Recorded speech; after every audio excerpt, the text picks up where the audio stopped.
ଦୁନିଆର ସମୟ ବାନା ବହିଛନ୍ତି ପ୍ରଭୁ ହରି ସେ ଗୁରୁ ମହିମା।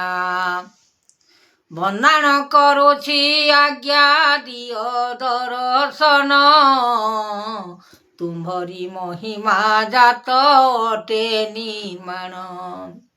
ଯାହା ଦେଇଅଛ ପ୍ରଭୁ ସକଳ ପାଇଁ, ବିଚାର କରିବ ପ୍ରଭୁ ମନକୁ ଆଣି।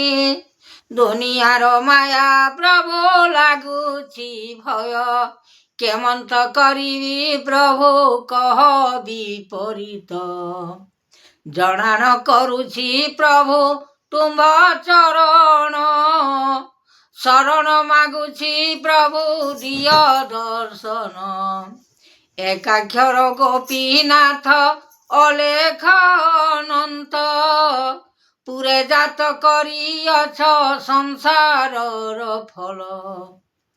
ଯାହା ଜାତ କରିଅଛ ସକଲଟି ବାଣୀ, ମୂଳ ଜାତ କରିଅଛ ଆହେ ଧର୍ମ ଜ୍ଞାନୀ।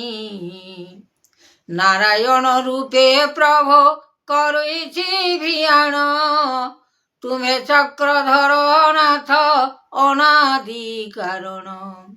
ନିରାକାର ନିବେଦନ ଅନନ୍ତ ଯେ ହରି, ତୁମେ ଜାତ କରିଅଛ ସକଳ ବିଚାରୀ।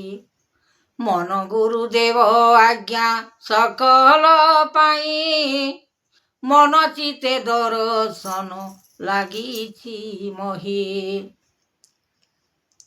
ଉତ୍ପତ୍ତି ଅନନ୍ତ ବେଦ ସଂସାରର ରୂପ, ତୁମେ ଦେଇଅଛ ପ୍ରଭୁ ଆହେ ଚକ୍ରଧର।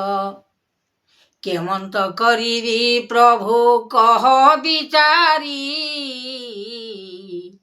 ଏଡ଼େ ବଡ଼ ବ୍ରହ୍ମାଣ୍ଡକୁ କରିବି ସେହି। ଗୁରୁ ଆଜ୍ଞା ଦର୍ଶନ କରି ନିର୍ମାଣ, ଦେଉଅଛ ଫଳ ପ୍ରଭୁ ଦେଲ କଷଣ। ଗୁରୁ ଆଜ୍ଞା ନିରାକାର ଏ ନିରଞ୍ଜନ, ନିର୍ବେଦ ଦେଇଛ ପ୍ରଭୁ ବ୍ରହ୍ମ ଏ ଜ୍ଞାନ। ସାର ମନ୍ତ୍ର ଜୀବ ପ୍ରଭୁ କର ବିଚାରି, ସନ୍ନରୁ ଶବଦ ନାମ କହ ଯେ ସେହି। ଗୁରୁ ଆଜ୍ଞା ଦର୍ଶନ କଲ ନିର୍ମାଣ, ସକଳ ଯେ ବିପରୀତ କରିଲ ଜାଣ। ଅଲେଖ ଭୁବନେ ଅନ୍ତ କଲା ଭିଆଣ, ଲାଗିଅଛି ଲୟ କୀର୍ତ୍ତି କର ନିର୍ମାଣ।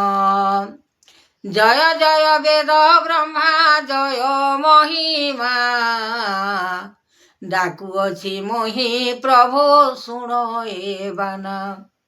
ରୂପ ଯୁଗ ଅନୁଭବ କରିଲ ମାତ୍ର, ଦେବ ଅନୁଭବ ପ୍ରଭୁ କୃଷ୍ଣ ଚରିତ୍ର। ନାରାୟଣ ରୂପେ ପ୍ରଭୁ କଲ ଭିଆଣ, ସତ୍ୟ ରୂପେ ଦିଅ ପ୍ରଭୁ ଏ ଦର୍ଶନ। ନିର୍ବେଦ ଅନନ୍ତ ପ୍ରଭୁ ପୃଥିବୀ ପାଇଁ, ସକଳ ନିର୍ବେଦ ବାନା ଦେଲ ଗୋସାଇଁ।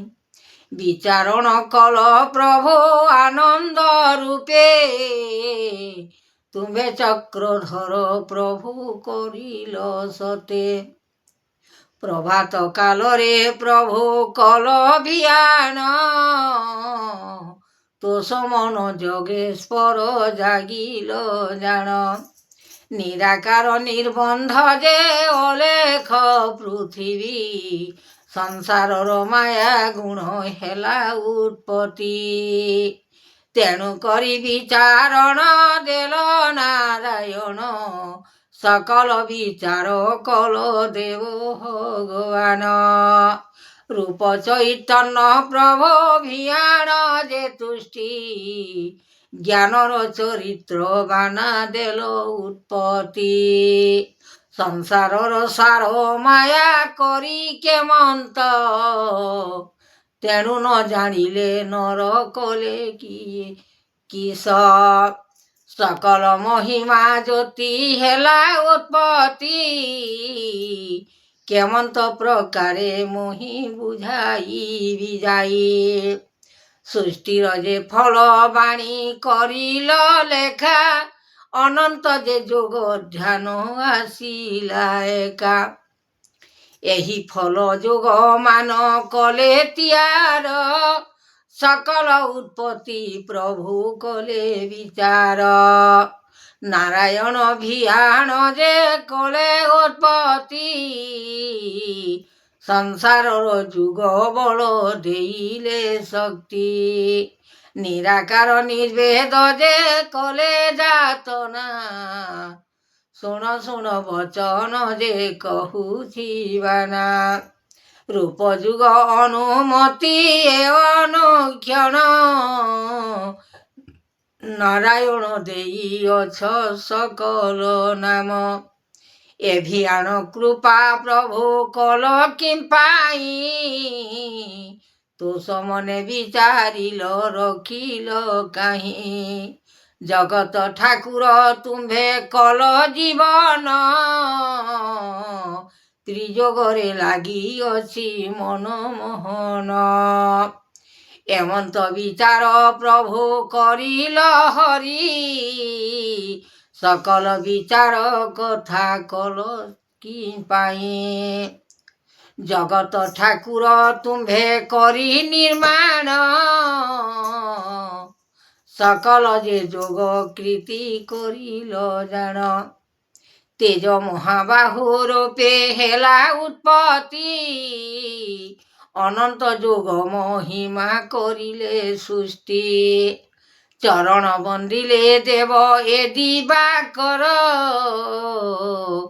ଜଣାଣ କରୁଛି ପ୍ରଭୁ ଜଗତର ବେଦ। ସଂସାରର ସାର ମାୟା ଅଟେ ଭିଆଣ, କିମ୍ପାଇଁ କରିଲ ପ୍ରଭୁ କଷ ଦେଲ କଷଣ। ଏତେ ବଡ଼ କଷଣ ଯେ ପାଇଲି କିମ୍ପାଇଁ, ଦୁଃଖ ଅନୁଭବ କଥା ଲାଗିଲା ସେହି।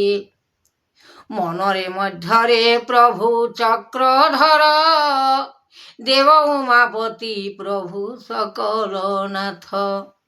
ବିଚାର କରିଲେ ବ୍ରହ୍ମା ଜଗେଶ୍ୱର ଜାଗି, ଅନନ୍ତ ଭିଆଣ କଥା ହେଲା ଉତ୍ପତ୍ତି। ସଂସାରର ମାୟା ଗୁଣ କରିଲେ ଲୀଳା, ଭିଆଣ କରିଲେ ପ୍ରଭୁ ଏ ଚକା ଡଲା। ରୂପ ଯୋଗେଶ୍ୱର ପ୍ରଭୁ ସ୍ୱାମୀ ଏ ବନିତା, ଜ୍ଞାନ କଥା କହିଦେବେ ଶୁଣ ବାରତା। ତୁମ୍ଭରି ମହିମା ପ୍ରଭୁ ହେଲା ଉତ୍ପତ୍ତି, ଭିଆଣ ଯେ ଦେଲ ପ୍ରଭୁ ଏ ଦିନ ରାତ୍ରି। ଜଗତ ମହିମା ଦେବ କରି ଅଗୋଚର, ଜ୍ଞାନ ମଧ୍ୟରେ ଦେଇଅଛ ଉମା ମହେଶ୍ୱର। ତୁମ୍ଭରି ଯାତନା ପ୍ରଭୁ କଲ ତିଆରି, କେମନ୍ତ କରିବି ପ୍ରଭୁ ଏ କୃଷ୍ଣ ହରି। ଜଗତ ଛାମୁରେ ଦେବ ଅନନ୍ତ ଜ୍ୟୋତି, ବ୍ରହ୍ମାଣ୍ଡ ଭିଆଣ ପ୍ରଭୁ କଲ ଉତ୍ପତ୍ତି। ନାରାୟଣ ରୂପେ ପ୍ରଭୁ କରିଲ ଦେବ, ଅନୁଭବ କରାଇଲ କରିଲ ମାତ୍ର। ତୁମେ ଯୋଗେଶ୍ୱର ସ୍ୱାମୀ ଜାଗି ରଖିଛ, ଅଲେଖ ଭୁବନେ ସ୍ୱାମୀ ଉତ୍ପତ୍ତି ପାଦ। ବ୍ରହ୍ମାଣ୍ଡ ଠାକୁର ପ୍ରଭୁ କଲ ଚରଣ, ବିଚାର କରିଲ ପ୍ରଭୁ କରିଲ ନାମ। ଜ୍ଞାନରେ ଉତ୍ପତ୍ତି ଜାତ କରିଲେ ତୁଷ୍ଟି, ଶରଣ ସୁଦର ଜାତ ହେଲା ଉତ୍ପତ୍ତି। ନାରାୟଣ ଭିଆଣ ଯେ କରିଲ ହରି, କିମ୍ପାଇଁ କରିଲ ନାଥ ଏ ଜଗତ ସେହି। ନିରଞ୍ଜନ ନିର୍ବେଦ ଅଲେଖ ବ୍ରହ୍ମରୂପ ଦେଇଛନ୍ତି କୃଷ୍ଣଙ୍କର ଚରିତ୍ର, ଆନନ୍ଦିତ ମନ ଦେଇଛନ୍ତି ଶୂନ୍ୟ ବ୍ରହ୍ମ ଜାତ କରିଛନ୍ତି ପ୍ରଭୁ ନାରାୟଣ।